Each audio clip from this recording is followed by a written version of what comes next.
Thank you for joining me today for another episode of the 29-Minute Mom. Today's episode is going to be for all of you out there that are looking to improve the relationships in your life, whether it be your friendships, your family, or even how we can teach our children how to have more relationships that are really healthy and less toxic in their life. So I want to welcome to the show Dr. L. Carol Scott. Hi, Jennifer. I'm so glad to be here. So happy you're here. And I'm super excited about our conversation. Just for the audience to know that Dr. L. Carol Scott is a trauma-informed developmental psychologist, a TEDx speaker, a coach, and a #1 international best-selling author. Carol brings the SAS, self-awareness success strategies, is what it stands for, to help you get along better on the adult playgrounds where you play. And man, I think we might need a crash course from you today. So I'm ready. I am ready to give it. So I give a lot of thought to relationships and friendships in my life. I tend to be somebody that is always planning things. I'm like the planner in the group, obviously being an organizer and a coach on that type of stuff. So I take my relationships very seriously, but I also tend to have a lot of just expectations about other relationships in my life, because I feel like whether it's a marriage or a family or a friend, intentionality is a huge part of that. And obviously when you're intentional, you're not taking it for granted as much. So I'm just really into this topic to begin with. But the thing that I want to start out with is kind of the question about what are the essential ingredients for a healthy relationship as adults? What does that look like for us? Oh, that's such a great place to start. And I really want to just begin with the self-aware success strategies, but we're just going to start with the first three. Okay. From birth to 3 years of age-ish, you have the opportunities kind of developmentally programmed into you to get your baselines all set up, to trust other people to meet your needs, to know who you are and feel comfortable with your identity as a unique person, and to be someone who can play, who has imagination, who can believe in things that, aren't necessarily provable or real in the sense that I can reach out and touch it, but to believe in the imaginary and the fantastical because it's fun, frankly. And those three things I always call the heart of who you are. And here's why. Because it's about what you need, first of all, your trust in your life. Really, we tend to talk about trust as if it's something we have or we don't have for someone, but really when the infant is first learning trust in the first really few months of life, what they're learning is I need something from the world, and there is a world that supplies it to me, or there is a world that does not supply it to me. And so that baseline of I have a need, my need is met, I have a need, my need is not met. What's the most consistent experience of the infant? That sets us up for the rest of our life as to whether we think people are there for us. Does the world have our back when we need something or not?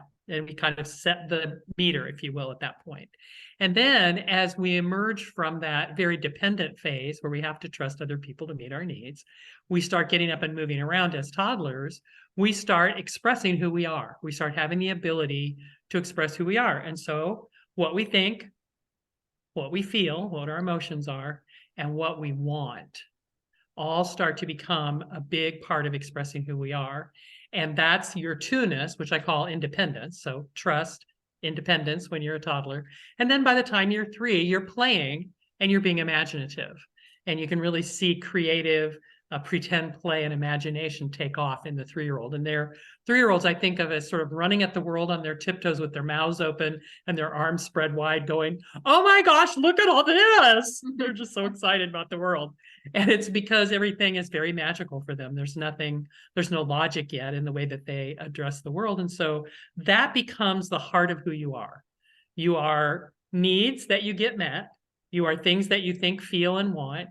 And you're a dreamer. You have imagination, you have playfulness, you have creativity. And those three things, then you start to take into a world of relationship and you begin to learn how to do things. And so the next steps on that SAS journey for self-aware success strategies is to move from the heart of who you are into using that heart interactively with other people. So you learn to negotiate as a 4-year-old, for example. So we'll just pause there though, because the question was, what's the foundation? What's the heart kind of, you didn't ask it this way, but what's the heart of who you are? There it is. What you need, think, feel, want, and dream about. So what's interesting, and I do a lot of coaching for women, is I find that we want to get back to who we were. So we want to find out who that young child is, because as we grow and develop, so many things, we make so many pivots to accommodate other people, right? Yes. And to take care of other people. And so when you said as a child, we think of the world as magical, it makes me as an adult woman want to find that magic again, Yes, because I feel like we're absolutely. so busy doing all the things for all the people that we have forgotten, number one, who we are and how do we get that magic back. Yes. And even before the magic, that very basic question of what do you need? What do you want right now? What do you want? What would make you happy? What is the emotion that is rising in you right now? What are you feeling? And what's your opinion? Pick one about anything. What's your opinion? Just basically answering questions about who you are in this moment, how you're experiencing the world, what it is that you're sort of reaching for in your life. What's the next step for you? Those are questions that a lot of people, and particularly women, don't have an answer for. Because our orientation is to think about what other people need and think about what other people want and be ready for them rather than being ready for ourselves. And so turning back that, what I do with my coaching is something that I call development do-overs. And we need to go back to the time when this is how you first learned what trust was about. Let's think about it from that lens. Let's think about it. You're an adult now, so you can't go back and lie in a crib and need somebody to deliver nutrition to you. But you can think about what are the things you need in your life as an adult relationally? What are the things that you need from other people? Well, you need somebody to listen to you when you talk, preferably without interrupting you until you're done, which is a miracle for most of us. But what is it that you need in relationship? Do you need someone who kind of kicks you in the hiney and says, come on, get off your pity pot? Is that something that's good for you? Do you need someone who takes you very seriously and listens with thoughtfulness and responsiveness to what you say? Do you need someone who looks like they're just glad to see you when you walk into the room? It's like, what do you need? Getting that question answered starts letting you look at the way in which you are getting your needs met, the way in which you're trusting the world. And there we're getting into, this is where you start with healthier adult relationships. Yeah. Take a look at what do you need and who's meeting the need. Some of us have a nice, healthy array of individuals in our lives in various forms of relationship with us. And we have distributed our needs rather nicely across all of those baskets. And so from this person, I mostly know that when I need that, I go there. And for this person, I go to for this need.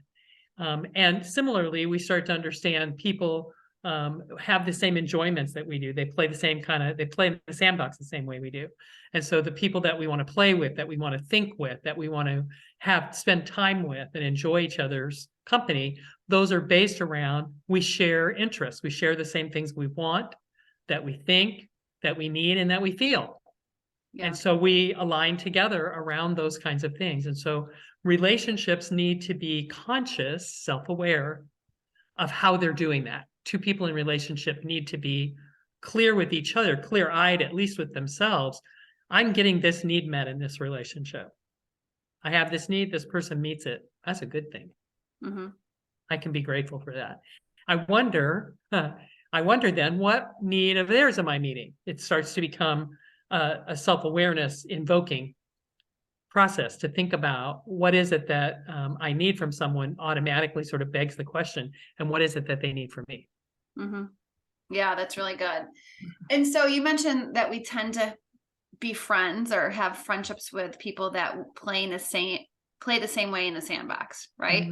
And I notice a lot of times with women that when you're doing that and you're similar, right, and things are aligned and your life is parallel, everything's great. But once that changes, women have a hard time confronting that.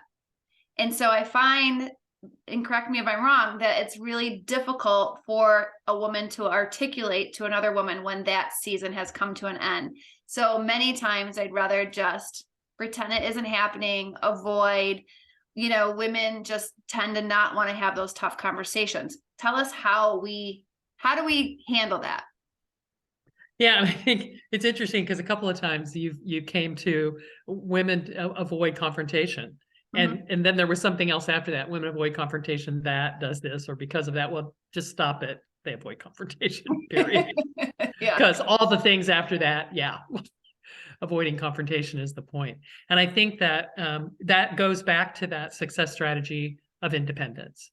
So imagine you're a 2-year-old little girl, and every time you have an emotion and you express your emotion, you get the message that your emotion is overwhelming. It's too big.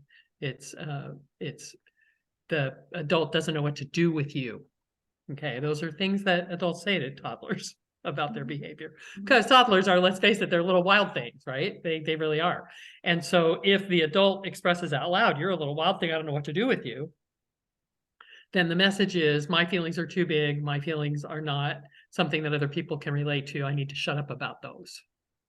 And then if the way in which you approach the world is kind of like full of shiny objects and you want all the things, you see the foil on the ground and you see the bird on the fence post and you see the things and you want them all and you try to get them all because now you're up on your legs and you can move.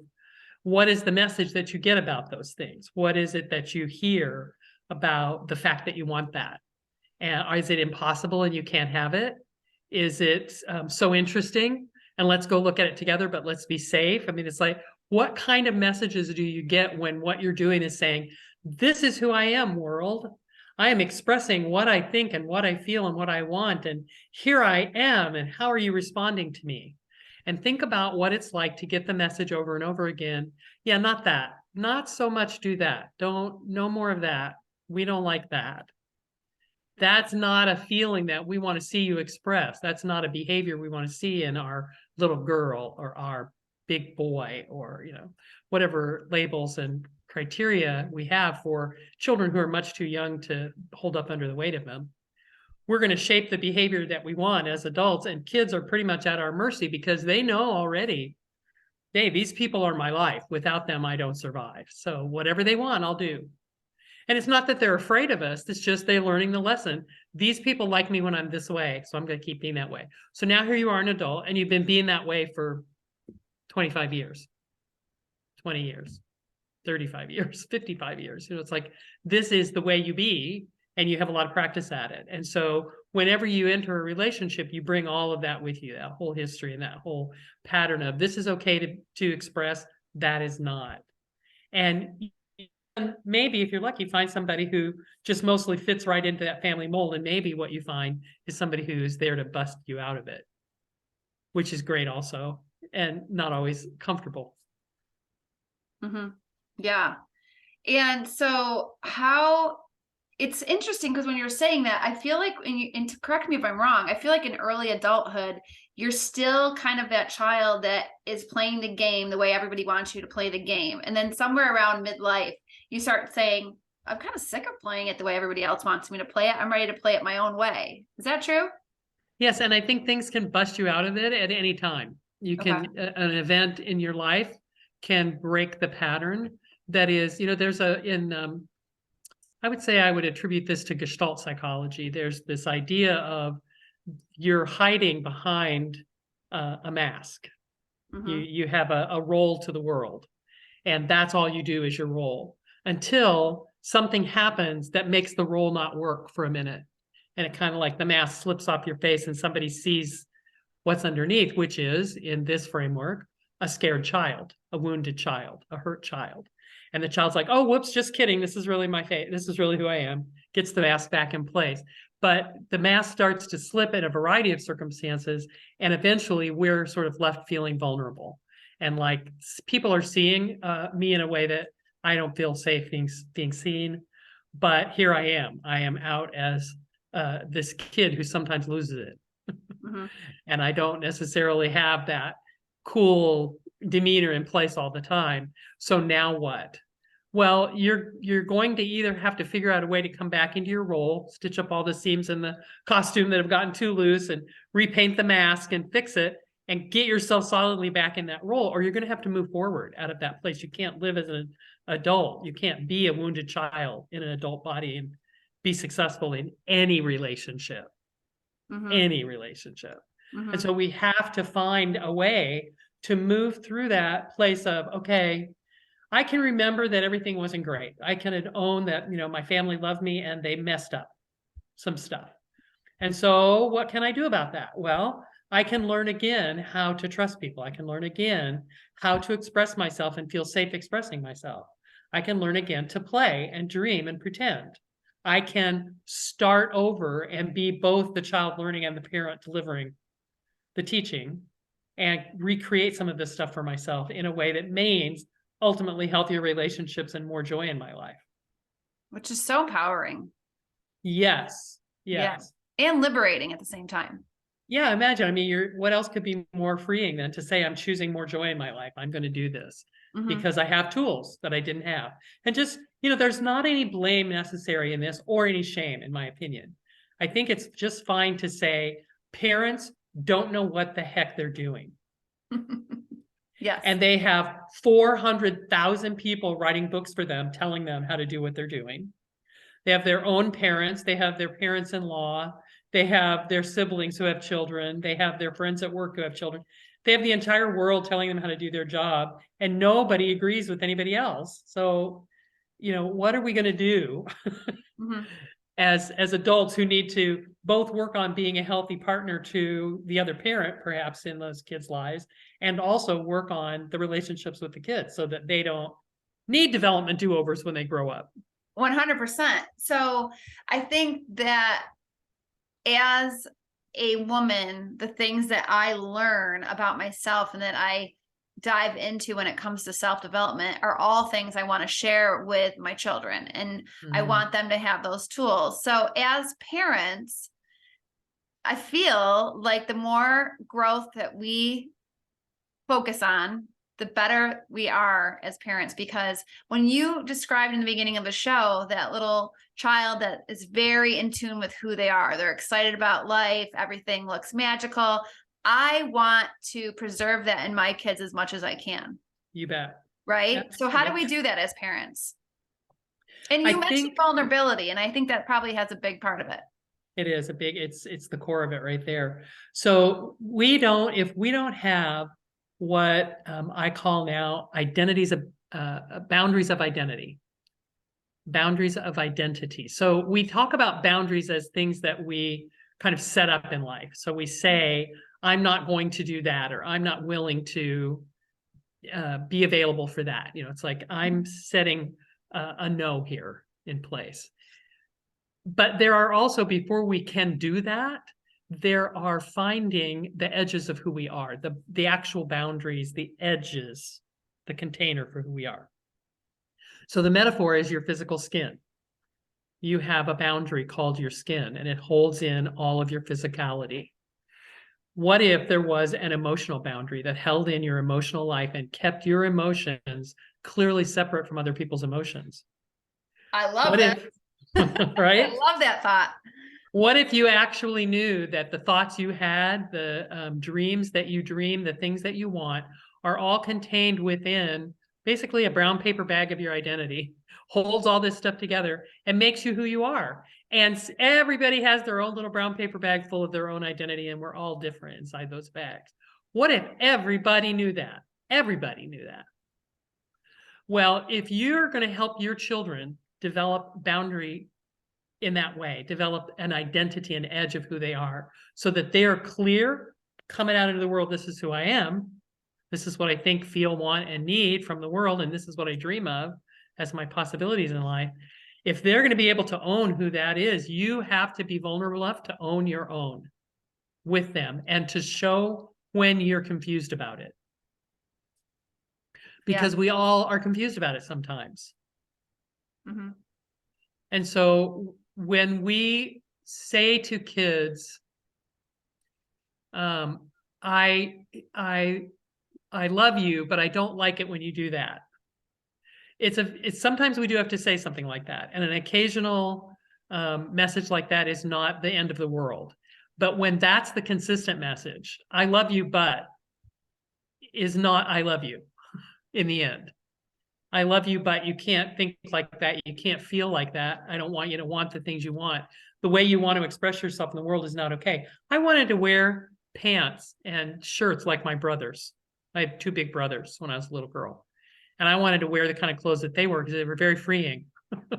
It was much easier to play outside in those kind of clothes. But I had to wear skirts, or at least a skort that looked like a skirt.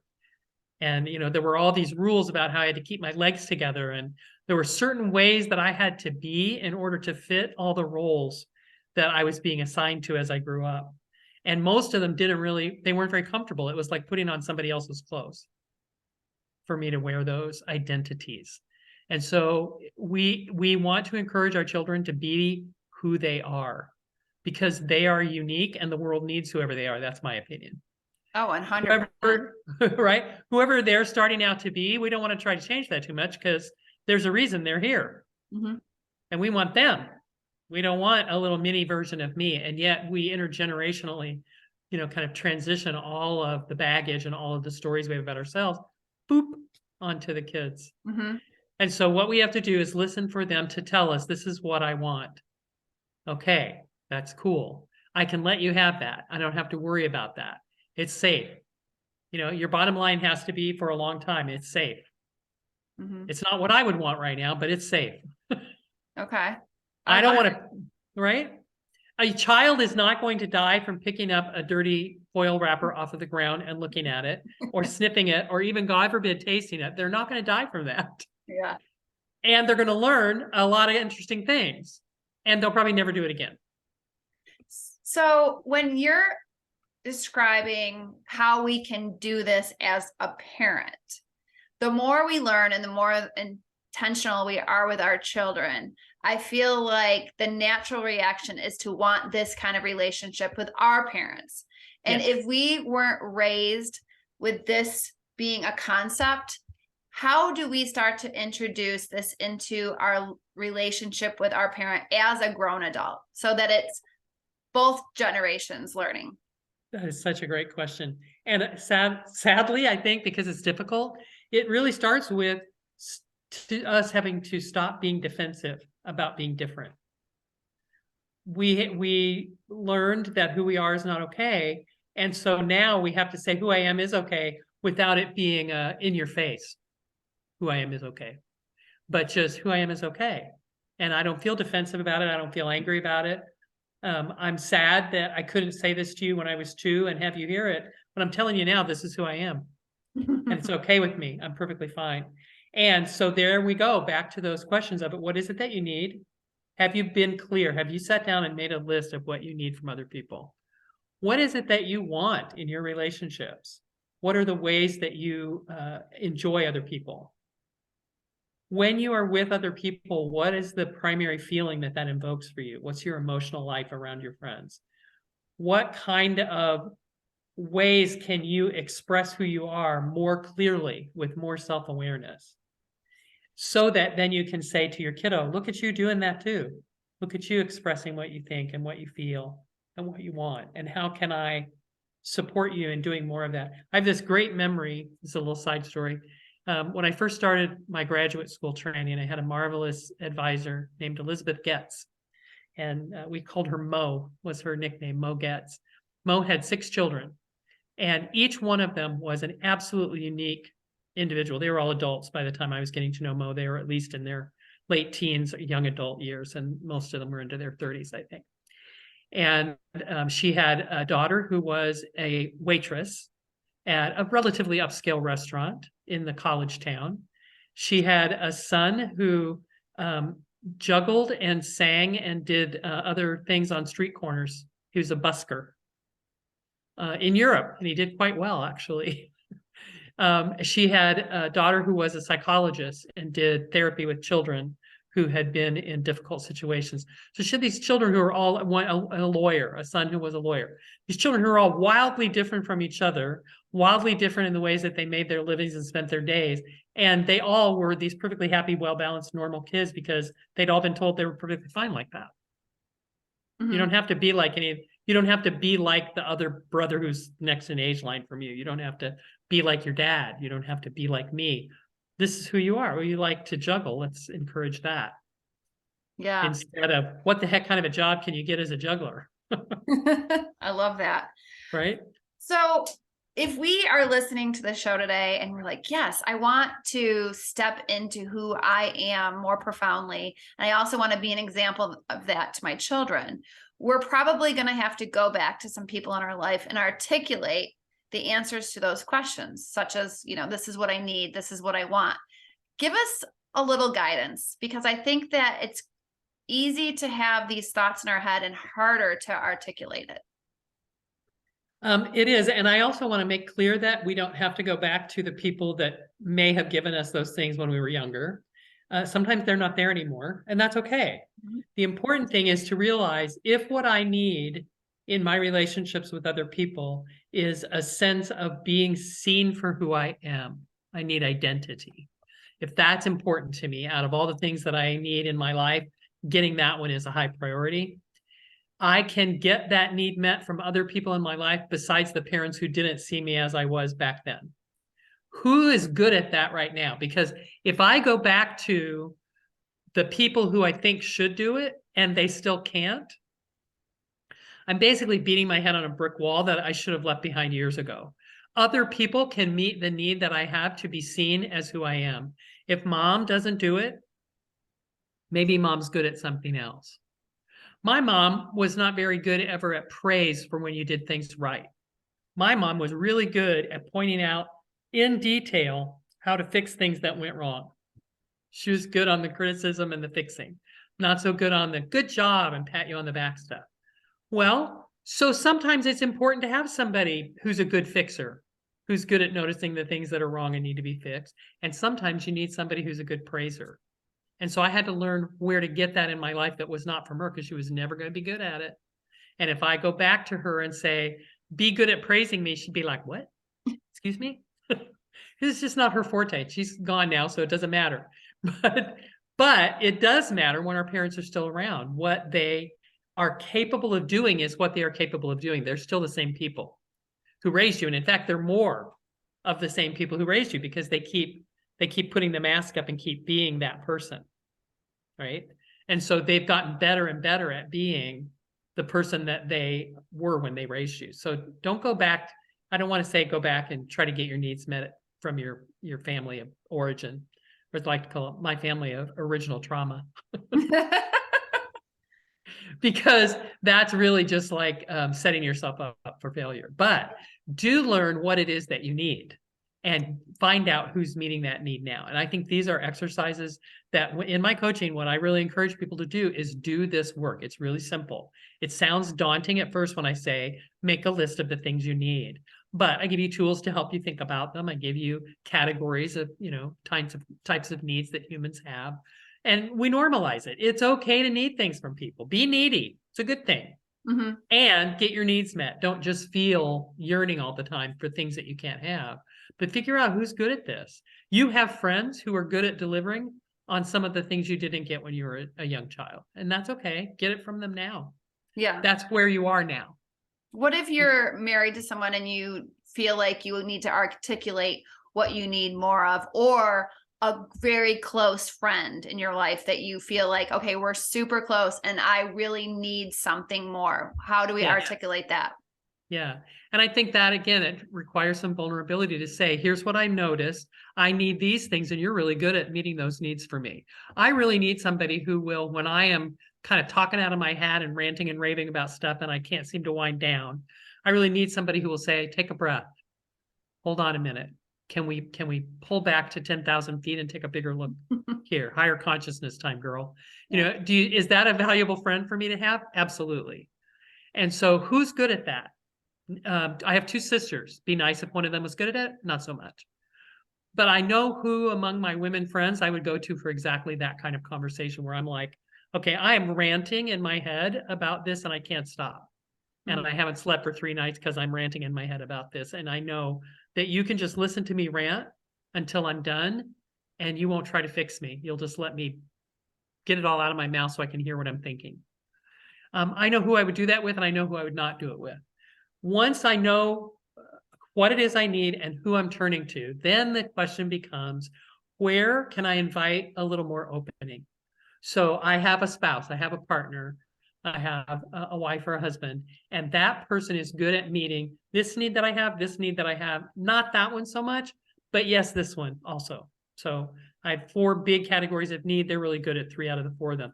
Do I want to invite them into learning that 4th category with me? Do I want to help them learn what it looks like when I need that and how to meet my need? Is that important to me? Can we sit down and have a conversation about it? Are they willing? It becomes negotiation of getting our needs met becomes part of the relationship and a very healthy part of it. But we have to be willing to say, I'm needy.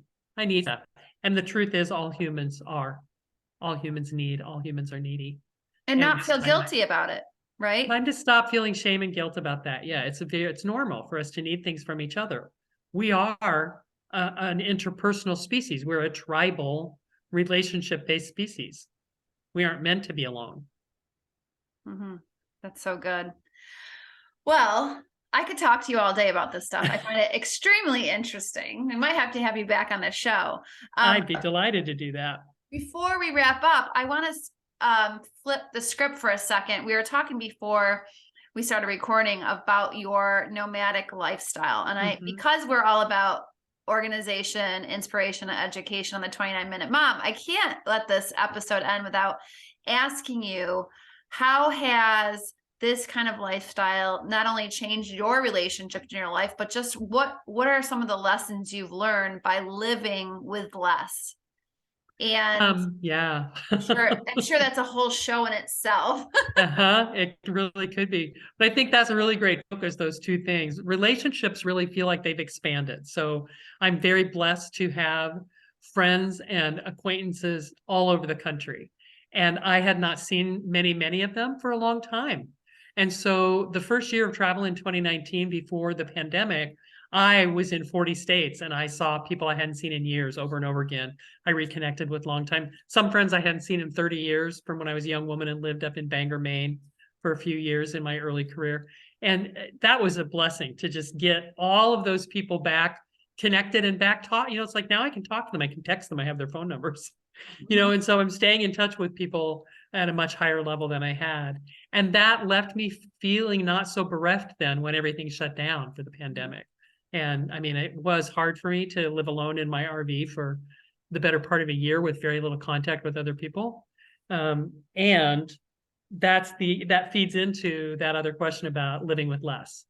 So living with less interpersonal contact at first seemed really great. I'm basically an introvert who has learned to behave like an extrovert because I'm a public speaker. But being a public speaker is exhausting for me. And so it was like really great to be all alone in my RV for day after day after day. I was like, this is heaven. And then it started to get not so heaveny anymore. And I started really focusing again on, I need to go back and do some of these exercises that I offer to my clients about what is it that I need? What is it that I am feeling and wanting and thinking about right now? Because I'm all alone in my head and in my heart an awful lot. And looking for ways to reach out. By a few months into the lockdown period, the Zoom world really opened up and people started doing a whole lot more interactively on video. And I was starting to get connected to this world of podcasting. So being able to meet with people in 2 dimensions has become a thing that has expanded my sense of being with other people enough to survive living alone in an RV. But yeah, I have to confess, I did not get rid of everything. I put a bunch of stuff in storage. And this year, now that we're back to traveling more, one of my goals is to go back to my storage unit, clear it all out, get rid of all of it, because I'm clearly not settling down in a house again anytime soon. I love this. Is there anything you miss about living in a stationary home? An oven. Yeah, an oven. I don't even have one. Some RVs have ovens. Mine's not big enough. And even the ones that do have ovens, mostly people complain about how they don't work very well. So on the RV groups that I'm on Facebook, that's number one complaint is the oven doesn't work very well. So I do miss an oven now and then, but no, mostly I don't. And I love adapting to the changing weather as I move around and to the changing communities that I visit. And I'm getting an awful lot of rich learning about myself, meeting new people. And it seems like you can gain some of that magic for life back by having the chance to adapt to things that you might have not had the experience of before. Absolutely true.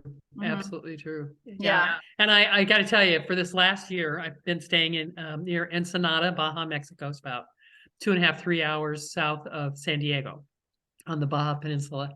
And I'm on the little spit of land, the peninsula that forms the Ensenada Bay with the larger peninsula of Baja. And so it's just this little spit of land that comes out and makes a little curl around, and there's the bay, and the city wraps around it. And I'm looking out at the Pacific Ocean. I'm on the ocean side of that. And it's 650, 700 feet in the air above the ocean. So I look out at blue water and blue sky and clouds and the most gorgeous sunsets all the time. It's like nothing between me and Japan. Wow. All the time. Yeah. And I can't say that those kinds of adjustments have been hard to make. Yeah, I don't see how that was very hard. I'm just admiring that ceiling behind you. I mean, that's pretty neat. Isn't that? I want to really show that to you because it's a beautiful round. Absolutely stunning. Isn't that amazing? Yeah, that ceiling alone makes me want to come visit. My family member who lives here is quite an artist, and everything is very, very artfully designed in this room. That's awesome. Well, thank you so much, Dr. Scott. I really appreciate you being on the show. I know that this was very informative to me, very helpful. I can tell that that you could learn a ton by working with you as a coach. And so I really want to encourage everybody listening, if you want to dive into this work even deeper, make sure you go to the show notes and check out Dr. Scott's website, her social media, and get in touch with her, because this could be, if it's just grazing the surface for you today, then it might be a pull at your heartstrings to go deeper. So thank you for the work you do. Thank you for being a guest. We appreciate it so much. Thanks, Jennifer. Thank you very much. And thank you to everybody listening to the episode of the 29 Minute Mom. We hope you have a wonderful and blessed day wherever you are in the world.